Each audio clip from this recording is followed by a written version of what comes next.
Hind Kesari news channel आ पहुंचा है एक बार बहादुरगढ़ सिटीजन्स क्लब। यहाँ ज़मीन से और हरियाणा की पृष्ठभूमि से जुड़े हुए वो सभी सीनियर सिटीजन से हमारी मुलाकात है। जो किसान आंदोलन अपने चरम पे है उसके बारे में देखते हैं हमारे समाज से और हमारे बुजुर्गों की इसमें क्या राय है। हाँ जी, ये जो किसानों का आंदोलन चल रहा है, कितनी उम्र आपकी?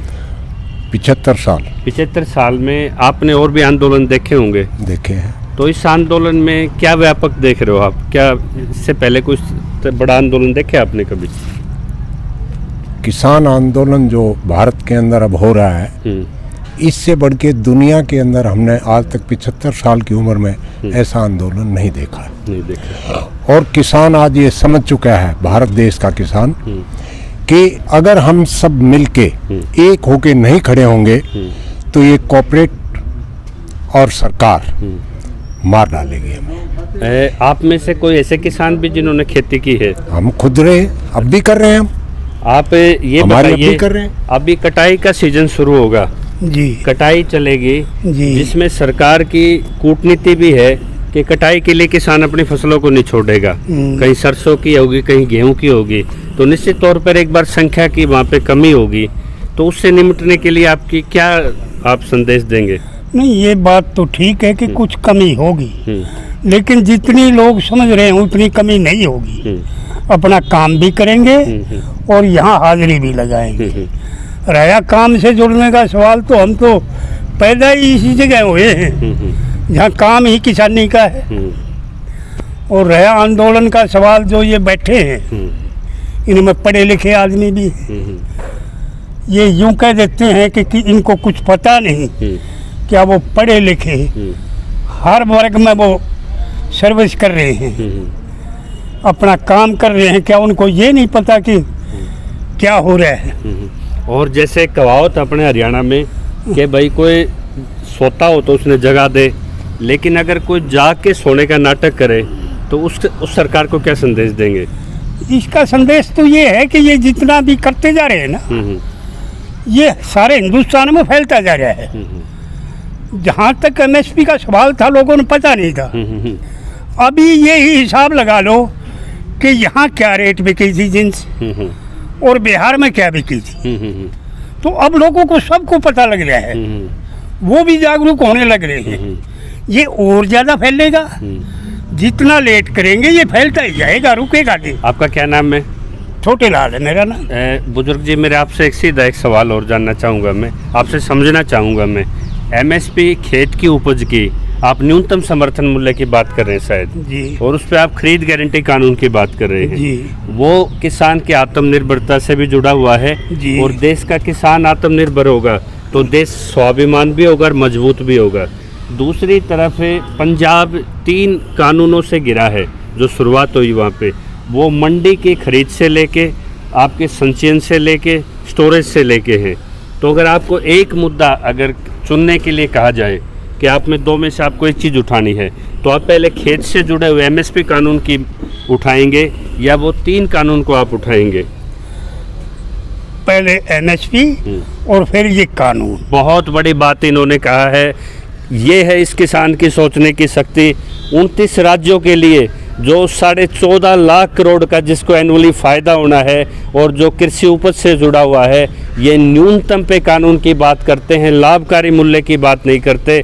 और एक्सपर्ट तो ये भी कहते हैं कि ज़मीन जैसे कॉरपोरेट में 25 साल के अनुबंध के बाद कॉरपोरेट के पास जाएगी, इसकी लाभकारी मूल्य की बात भी उठेगी, र्यूमिनेटिव प्राइस की भी बात उठेगी। लेकिन आप किसान सिर्फ न्यूनतम पे इसलिए बात करता है क्योंकि देश में भूखमरी है और वो सिर्फ अपनी लागत को सुरक्षित करने के लिए मांग करता है।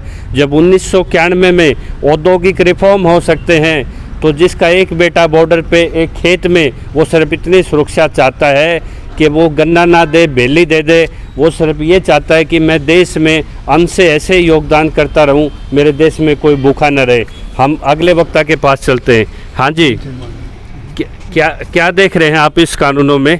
किस तरह के आपने लगा, जो ये जमावड़ा है चारों तरफ, 6 तरफ मोर्चाबंदी है, तो इसमें आप ये बताइए कि आपकी बातचीत किस माध्यम से सरकार से होने वाली है? एक तो खाप पंचायतें भी इसमें आई हैं और किसान यूनियन के राकेश टिकैत भी आए हैं, एक तरफ संयुक्त मोर्चा है जिसमें खाली एक प्रतिनिधि हैं हरियाणा के, तो आप किस माध्यम से चाहेंगे कि किसान की बातचीत किस माध्यम से वहाँ पे सिरे चढ़े?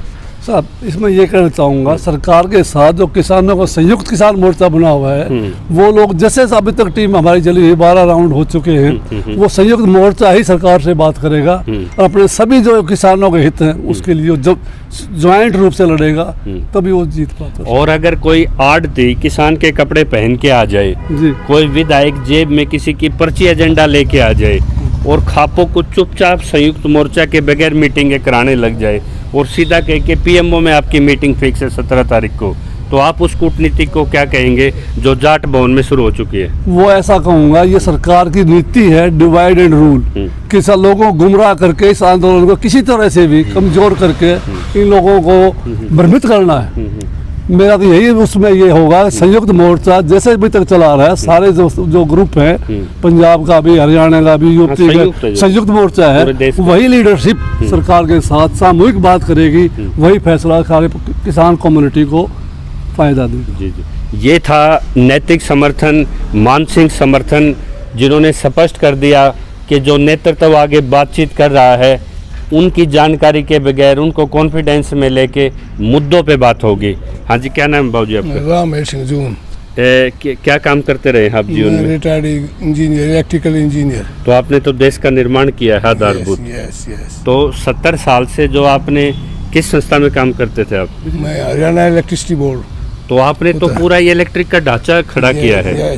आपने वो भी समय देखा हुआ जब गांव में बिजली नहीं थी। नहीं, वो और आप जैसे ईमानदार इंजीनियरों ने जैसे इसको आज कितना व्यापक कर दिया, बिल्कुल इलेक्ट्रीफाई कर तो दिया। आज जब देश के रेल बिक रही है, बेल बिक रही है, सेल बिक रही है और कहीं ना कहीं पूरे सरकारी सिस्टम को निकम्मा बता के और संघ एक एजेंडे पे चल चुका है कि गवर्नमेंट डिपार्टमेंट होने ही नहीं चाहिए, तो क्या लगता है कि 70 साल की आपकी मेहनत और वो पंचवर्षीय योजनाएं और आपका जो एक समायोजित विकास होता था वो ठीक था, या एक झटके से देश को जैसे बेचने नहीं, ये गलत है कि जो प्रोग्राम पहले प्राइवेटाइजेशन था उसको पिछली सरकारों ने इसको प्राइवेटाइजेशन को खत्म करके गवर्नमेंट की फॉर्मूला दी। आज रेलवे को, LIC को, दूसरे डिपार्टमेंट को गवर्नमेंट के ले रहे हैं, ये बहुत गलत बात है।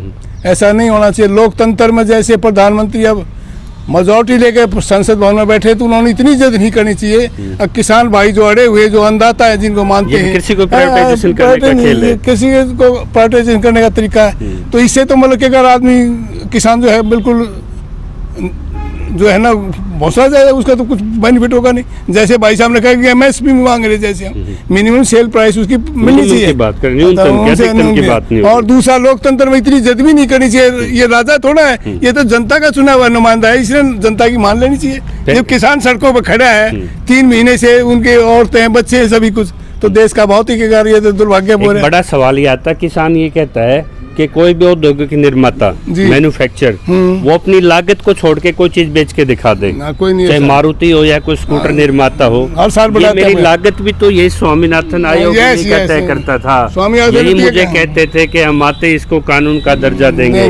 यूपीए ने कहा, NDA ने कहा। अगर आज कंसोलिडेट किसान हो गया तो क्यों आज इसको आप पाकिस्तान, खालिस्तान और इस तरह से अपमान तो ना करो? नहीं, ऐसा नहीं करना चाहिए। ये 2 स्टेट का मामला है, ये पूरे भारत का मामला है। किसान संघर्ष समिति, जो संयुक्त संघर्ष समिति जो किसान की बनी है, वो सारे भारत में फैल जाएगी। इसको जितना लिंगर ऑन किया जाता है उतना देश को नुकसान है। तो हमें इसे बचाना चाहिए और जनता की आवाज उन्होंने सुननी चाहिए। लोकतंत्र में तो ये कहेगा कि चुना हुआ नुमाइंदा ठीक काम नहीं करता, उसको वापस बुला लो वहाँ से। सुन तो रहे हैं, दलाल साहब का भी बयान आया कृषि मंत्री का कि लोगों को तो घर पे भी मरना था। ये बहुत गलत बयान है। तो मर जाए, क्या फर्क पड़ता है? एक जनता के प्रतिनिधि होने के नाते इतनी शर्मनाक बात करता है, जो कि खुद एक किसान परिवार। 2024 तक तो भूल जाएंगे आप इस बात? नहीं साहब, बिल्कुल नहीं बोलेंगे, मरते तक नहीं बोलेंगे साहब इस बात, क्योंकि दलाल साहब तो उसका सामाजिक बहिष्कार कर चुके हैं। मैं वही कह रहा हूँ सर, हम बिरादरी जो है ना, किसान कम्युनिटी, ये कास्ट नहीं, पूरी कम्युनिटी है किसान, वो इसको भूलेगी नहीं, माफ नहीं करेगी आने वाले समय तक भी। एक मुझे ये बताइए आप, जब आप कोई प्रोडक्ट खरीदते हैं तो शहरों में देखा होगा चकिया नहीं होती, पॉलीथीन में वो आता है आपका शक्ति भोग आटा हो गया, सारी फसलें किसान नहीं उगवाता, 33% तो खुद कंज्यूम कर लेता है, लेकिन जो एसेंशियल कॉमोडिटी एक्ट में 100% महंगाई का लाइसेंस दे दिया, जिसमें जीएसटी, ट्रांसपोर्टेशन, यानी कि 110% तक कोई भी प्रोडक्ट महंगाई बढ़ा सकते हैं। और खाद्य सुरक्षा कानून आया था, जिसमें 132 करोड़ लोगों की खाने की सुरक्षा के लिए 3 साल का संचयन भी रखना था। तो वो उसमें इनफ्रुक्चुअस हो जाएगा जब आपने स्टोरेज की पूरी लिमिट ही हटा दी उस पर। तो ये कानून किसान को प्रभावित ना करके, एक्सपर्ट ये कहते हैं कि शहरी उपभोक्ता मारा जाएगा, क्योंकि जिसकी आमदनी आज रसोई 4000 में चलती थी, वो 9000 रसोई पे लग जाएंगे। कहाँ से बच्चों को पढ़ाएगा जी, और कहाँ से वो ये काम करेगा? तो क्या उस वर्ग को इसका किसान का साथ देना चाहिए? उपभोक्ता वर्ग को साथ देना चाहिए, क्योंकि इसमें किसान भी मर रहा है और उपभोक्ता भी। इसमें बिचौलिया फ़ायदा उठा रहा है। तो बिचौलियों को, अब बिचौलिया जो आड़ती था उसकी जगह एक बहुत बड़े कारपोरेट आ रहे हैं यहाँ पे, जो कि इनको जो है ना आड़तियों को भी खा जाएंगे और मतलब उपभोक्ता को भी मारेंगे और किसान को भी मारेंगे। क्योंकि पीडीएस से सिस्टम को एक कैप सब्सिडी की तरफ पीडीएस ला रहे सिस्टम हैं। अगर जो है ना खत्म हो गया तो गरीब भी मारा जाएगा, जिसमें अनाज का जो राशन का वो दिया जाता है वो भी खत्म हो जाएगा। तो हमारा कहने का ये मतलब है कि ये सरकार उपभोक्ता के लिए भी सही नहीं है और किसान के भी लिए सही नहीं ये है। बहुत बड़ा मैसेज इन बुजुर्गों ने दिया है, और यही इस चैनल में आने का फायदा हुआ। जो है ना हमारी डिमांड है कि एमएसपी को लीगल गारंटी दी जाए, उससे नीचे अगर कोई लेता है तो उसको जेल में डाला जाए। ये है एमएसपी नहीं, 3 ये साल लीगल की- गारंटी चाहिए। 3 साल की punishment चाहे उन्हें कितना तमाम। वो सरकार कितना ही बनाए। जी, जी, जी। जो आदमी अब बिहार में जो है ना 1800 1850 मक्का है और वो ले रहा है 1100 और 1200, ये 750 कौन देगा? ये मोदी सरकार दे उसको। आपके माल में किसान भी- तो मारा जा रहा है। माल में 80 रुपए का भुट्टा मिलता है, तो 8 रुपए का मिलता है। भाई साहब, भारतीय। OECD की रिपोर्ट है कि भारत में 20 साल में OECD एमएसपी के कारण 45 लाख करोड़ का किसानों को नुकसान हो गया। बिल्कुल, उनको वो बिल्कुल, उनको वो दाम नहीं मिल रहा। वही उसका कर्जा है। 5500 रुपए की कपास के रेट है, 3200 बिक रही है। उसके ऊपर 1850 रुपए मक्का का दाम है, 1100 बिक रही है। देशों के अंदर दूसरा कौन खा रहा है इसको? आपका तो हमारा अमेरिका के कहने का ये अंदर है, मतलब रशिया है के अंदर है कि एमएसपी की गारंटी लीगल गारंटी हो हाँ। और तीनों कानूनों के लिए कमेटी बने और उसमें किसान भी हों और वो बड़े बड़े जो है ना जितने भी कृषि के विशेषज्ञ वो हों, और उसके अंदर जो है ना आम जनता की मिल बैठ के इसका हल चाहता तीनों है। के हल चाल के कमेटी बनाई जाए, फिर तीनों कानूनों के बारे में सबसे पहले जो है ना मिनिमम गारंटी जो इसकी मिलनी चाहिए, लीगल गारंटी। एक बहुत बड़ा इशारा यहाँ बुजुर्ग ने दिया है कि सब्सिडीज अमेरिका में जितने भी किसान यूनियन अब सुनो, है एक मिनट। वो मिलके मैं तय आपको करती सब्सिडी के बारे में हाँ जी, वो मिलके तय करती अमेरिका है में कितनी सब्सिडी हो। 3.25 लाख करोड़ की किसानों को, जबकि वहाँ 1.5 या 2% किसान है, 3.25 लाख करोड़ की सब्सिडी मिलती है।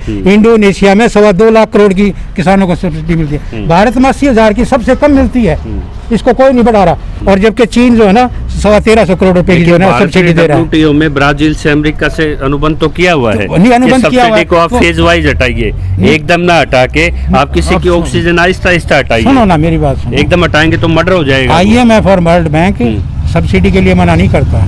चीन सब्सिडी दे रहा है, वर्ल्ड बैंक कुछ कह रहा है, WTO कुछ कह रहा है। वहाँ सरकार खड़ी है ना किसानों के साथ। अमेरिका में और कनाडा में और ऑस्ट्रेलिया में क्या सब्सिडी नहीं है? फिर भारत के ऊपर ही क्यों लगाया जाए? आपकी तलन जब रिकॉर्ड होती है, हरियाणा में देखा आपने, और आपका मक्के का हाल आपने बताया, जो भी खाद्यान्न या तलन ज्यादा होती है उसी को तो प्रधानमंत्री बाहर से आयात करते हैं, तो वो तो दोहरी मार होती अरे है। सर एक बात बताओ ना, जब तक देश का प्रमुख किसान के साथ नहीं खड़ा होगा गेहूं- आयात निर्यात पे गेहूं- या अंतर्राष्ट्रीय अनुबंधों में, अरे किसान सर, कैसे लड़ लेगा? सुनो ना सर, देखिएगा, अरे जो सुनो ना सर। पेट्रोल है, ये डीजल है, हाँ। इसके भाव को 10-12 बार इस महीने बढ़ लिए, हाँ, हाँ। गैस के बढ़ा दिए, फिर कहाँ ये महंगाई कंट्रोल होगी? महंगाई तो बढ़ेगी इससे। ये कहता मैं महंगाई कम कर रहा हूँ, महंगाई जनता ताई कर रही है। सिलेंडर के भी भाव आप- सिलेंडर के बढ़ चुके हैं, यस वही सभी बता रहे हाँ जी। हैं। तो महंगाई, कर्मचारियों का, सेंट्रल कर्मचारी सबका DA बंद कर दिया। लोकतंत्र में मतलब क्या कर, ये MP MLA जो है ना वो जो चाहते हैं अपनी तनख्वाह बढ़ा लेते हैं और आम जनता को कुछ समझते ही नहीं। वोट आप- लेकर बोलो जी, मैं आपसे एक चीज पूछूंगा, अंतरात्मा से जवाब देना। जब 100 रुपए भाव की बात आती है तो हम सड़कों पे आते हैं, लेकिन शहर में जो रिटायर होते हैं या जो गांव पृष्ठभूमि से आए हैं वो बटाई पे अपनी जमीन गांव में दे के आते हैं। वो कौन सी किताब में लिखा हुआ है कि 30,000 में बादे पे खेत दिया जाएगा या 50 में दिया जाएगा, चाहे उसका डूबा से खेत खत्म हो जाए चाहे हो जाए। वो अपने भाई की तरफ ये नहीं देखता कि भी इसका 30,000 देने का इस साल ब्योत है कि नहीं है। तो क्या ये जो वर्बल अनुबंध है जो सामाजिक गांव की सुरक्षा के कारण आत्महत्या तक किसान कर रहे हैं, क्या हमारा समाज मिल के एक फैसला नहीं कर सकता कि जब उसकी लागत खतरे में वो सरकार से लड़ रहा है तो हम कैसे फिक्स कर देते हैं कि भाई 50,000 30,000? क्या इसका समाज को बैठ के हल नहीं निकालना चाहिए? नहीं, इसका निकालना चाहिए। और इसकी जो आपने बात बताई तो मैं तो यहाँ तक भी बताऊंगा, जो मुआवजा आता है ना, मान ले फसल डूब गई और मुआवजा तो मालिकाना क्या होगा जिसके नाम है, जो उसका मुजारा उसके नाम तो होगा नहीं। अब यहाँ तक लड़ाई लड़ते देखा हमने लोगों की कि खाद बीज बाई बोटाई सब मेरा गया और मुआवजे ना अगला लेकर बैठ जाए है, उन्होंने भाई मेरे नाम आ रहा है, और शर्म फांसी का फंदा भी तो लगा। वो दिक्कत है इस मामले में। तो ये समाज को भी इस चीज में पहल करनी होगी। और जो इन्होंने बहुत बड़ी बात कही, रायता बंधु की स्कीम चली थी, जो खेत पे काम करता है उसको सारे लाभ दिए जाएं। और अभी मॉडल लीज लैंड एक्ट 2016 में पास हो चुका है, उसमें व्यवस्था है कि 3 साल के लिए आप लिखित के भी बटाईदार को दे दोगे तो आपके मालिकाना अधिकार कहीं डिस्टर्ब नहीं होते। लेकिन किसानों में अब भी ये गलतफहमी है कि आपने बटाई के नाम पे किसी भाई को यदि जमीन दे दी तो कहीं उसकी गिरदावरी के बेस पे मालिकाना हक न तय हो जाए। हाँ जी। जिस रूप के अंदर जिस तरह सरकार ने तेल को प्राइवेट सेक्टर में दे दिया, पहले सरकार की तरफ से 5 साल में रेट बढ़ते थे, अब हर रोज जो है वो कॉर्पोरेट जो है अपना रेट अपने हिसाब से कर रहा है और सरकार बोलती नहीं, आम आदमी उसमें पिस रहा है। इसी प्रकार अगर किसान की ये जो 3 कानून है, इन कानूनों को अगर सरकार वापस नहीं लेगी तो कॉर्पोरेट जो है वो फिर देश के ऊपर इसी तरह से करेगा कि अनाज का भंडार कर लेगा और मन मर्जी से अपना बेचेगा, जैसे अडानी ने लेकिन उन बुजुर्ग की बात को भी ध्यान रखना हुआ जो उन्होंने कहा है, यदि 3 बाजार के कानून वापस हो जाते हैं तो जिसका कॉर्पोरेट का प्रधानमंत्री और तंत्र पे पूरे पकड़ है, वो बगैर कानून भी अपनी फसलों का बाजार पे कंट्रोल कर लेगा। पहले किसान को बचाने की जो उन्होंने बात कही है, ये ठीक है, कॉर्पोरेट तंत्र की तरफ लोकतंत्र जा रहा है, लेकिन सबसे पहले तो आप अपनी सुरक्षा करोगे ना। जब कोई खेती नहीं करना चाहेगा उसमें सर हाँ जी बोलिए सर, एमएसपी है उसके लिए, हाँ। एमएसपी की गारंटी उसको बचाएगी, उस भारत की तरफ देख रहा है। लेकिन एक बड़ी बात क्योंकि इसका पूरा किसान वर्ग है वो दबा हुआ है। सर्वोच्च न्यायालय में याचिका गई, हाँ। आपको भी पता होगा, दर्शकों को भी पता है, हाँ। उसमें खाली जो प्रोविजंस लिखे हुए वो 3 एक्ट्स के लिखे हुए हैं। एमएसपी के 2 ड्राफ्ट गए हैं, राजू सेठी का गया है, हरियाणा से बलराज कुंडू का विधानसभा में गया है। तो उसके प्रोविजंस कैसे हों, कैसे वो कॉर्पोरेट पे बैलेंस रखें, अभी तो प्रोविजनों पे एक बहस चलनी है। साल से आए हुए हैं। हाँ जी। ये 6 साल से आया, 2014 के अंदर जब आया है, इसने ये कहा था कि मैं जो है जैसे आऊंगा, एक तो महंगाई 3 महीने के अंदर कम कर दूंगा, दूसरा ये किसी भी चौक पे मुझे जिंदा जला देना। हाँ। मैं जो है समय ये जो था वो आयोग ने जो फैसला किया था कि उसको मैं तुरंत लागू करूंगा। आज क्या हो रहा है, 6 साल हो गए आपको सरकार में एफिडेविट दे चुके हैं आपकी जानकारी के लिए। झूठा एफिडेविट को लागू नहीं कर सकते। झूठा एफिडेविट दे चुके हैं। 2015 में इन्होंने कह दिया था कि स्वामीनाथन की जो रिपोर्ट है हम उसको लागू नहीं कर सकते क्योंकि हमारे पास पैसा नहीं है। आप क्या काम करते रहे जीवन भर? मैं नौकरी करता रहा। अच्छा, अब रिटायर हैं आप? अब मैं रिटायर्ड हूँ। अच्छा, खेती से जुड़े हैं आप? कहीं खेती से मैं भूमिहीन किसान जरूर हूँ, लेकिन गांव में तो जुड़े हुए आपने हैं। देखा है मतलब कटाई पिटाई सब क्या है, शामिल थे हम जो है ना। तो मैं कृषि से आपने ऊपर हुए बहुत हैं। बड़ा इशू बताया था कि सब्सिडियां कट की जा रही हैं और पीडीएस सिस्टम को आहिस्ता आहिस्ता खत्म किया जा रहा है। जो हमारे किसान नेता हैं वो मजदूर को साथ नहीं जोड़ पाए अभी तक। जो ट्रेड यूनियंस हैं जिनके डिपार्टमेंट खत्म हो रहे हैं, उसको संयुक्त मोर्चा अपने साथ पूरी तरह से नहीं खड़ा कर पाया। उसमें एक बात क्या ये किसान नेतृत्व की कमी? एक बात सुनिए इसमें, किसान धीरे-धीरे सुनिए भाई, हाँ जी, एक मिनट प्लीज, सुनो। हाँ। सुनिए, क्या सभी आंदोलन मतलब बिल्कुल सफल होते हैं? अब धीरे धीरे उनको पहचान होने लग रही है कि सरदारों में, मुसलमानों में इसको आंदोलन को बांट नहीं पाएगा अब कोई, गुज्जर में, हीर में ये बांट नहीं पाएगा, क्योंकि आंदोलन चलते चलते अब शिक्षा दे रहा है कि हम एक रहेंगे तो कॉर्पोरेट बचा रहेगा और एक नहीं रहेंगे तो कॉर्पोरेट हमें खा जाएगा। मतलब आज सवाल जीन बनने का है। मतलब आंदोलनकारियों से शहर तंग है, पीड़ित है।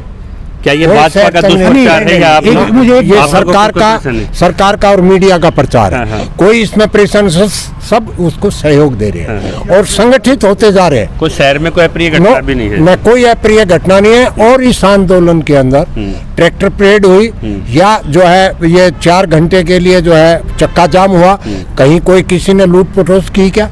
मतलब शहरों के अंदर की हो, कहीं गाँव में की हो, कहीं भी नहीं की है। बुजुर्गों का आशीर्वाद है। हाँ, बिल्कुल पूर्ण रूप से आशीर्वाद है और ये चाहते हैं कि इनको एक किया जाए और सभी मिलके हम जितने संगठित होते जाएंगे इसमें मजदूर, इस आंदोलन BDS, में सभी को जोड़ा सभी मैं बात इसमें करना संगठित चाहता होंगे। हूँ। हाइड कीजिए। उसका फायदा आपको बताना चाहता हूँ कि ये मजदूर और ट्रेड यूनियन और बैंक एम्प्लॉइज और LIC के कर्मचारी और जितने भी PSU के वर्कर्स हैं, ये सब इसमें शामिल होंगे। एक दिन दिखा दूंगा मैं आपको, अब भी है, आंदोलन विस्तार के क्योंकि साथ विस्तार के साथ नहीं, ये विस्तार कर चुका है आंदोलन, अभी इसकी जड़ें चल रहा है। मजबूत होती जा रही हैं। अभी चल रहे हैं आपको जितने अगर भी इस चैनल के माध्यम से सीधे प्रधानमंत्री को कोई संदेश जा रहा है, क्योंकि ये देश ऋषि मुनियों का देश रहा है, जी अहंकार छोड़ के ना तो देश का किसान बाहर का है, जी। ना प्रधानमंत्री कहीं बाहर पैदा हुए हैं, तो आप क्या एक लाइन का संदेश कहेंगे कि जिससे आपकी आयु भी अनुभव भी है, जिससे किसान वर्ग का, मजदूर वर्ग का और इस महंगाई से भी बच जाए देश और प्रधानमंत्री का भी काम निकल जाए? प्रधानमंत्री जी इसमें जो है खुद हाँ जी। किसानों के बीच में आए हाँ। और उनसे अपील करे और किसान को समझाए और किसान की बात को मान ले। उसी में देश का हित है और सरकार का भी हित है। सही राष्ट्रवाद यही है। सही राष्ट्रवाद यही है। ये थी बुजुर्गों की बेबाक राय। आपको पसंद आई होगी। आप अपने सभ्य कमेंट्स के साथ अपने सुझाव रखिए। यदि आप इस तरह की डिबेट्स को आप इंस्पायर करते हैं तो हम दोबारा आपके बीच में आएंगे। जय किसान।